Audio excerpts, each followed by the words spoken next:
Hey everyone, today I'm going to show you how to view your open trades on Metatrader 5. Without any further ado, let's get started. First, open your Metatrader 5 application on your computer. Once the application loads and you can see your trading dashboard, direct your attention to the bottom section of your screen. You should see a panel called the Toolbox.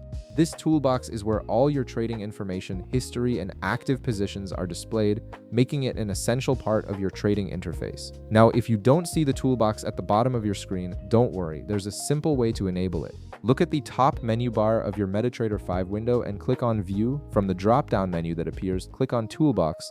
This will instantly display the toolbox panel at the bottom of your screen, giving you access to all your trading data and account information. Alternatively, if you prefer using keyboard shortcuts for faster navigation, you can simply press Ctrl+T on your keyboard. This shortcut instantly toggles the toolbox visibility, making it convenient when you're actively trading and need quick access to your positions without navigating through menus. Once the toolbox is visible at the bottom of your screen, you'll notice several tabs within it.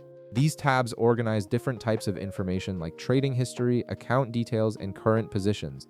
Click on the Trade tab within the toolbox. This tab is specifically designed to show you all your active trading positions and pending orders in one clear view. And that's it. You can now see all your open trades displayed in the Trade section, including important details like the symbol you're trading, position size, current profit or loss, and opening price. This gives you complete visibility over your active trading positions. If this video helped you out, be sure to leave a like, subscribe, and I'll see you in the next one.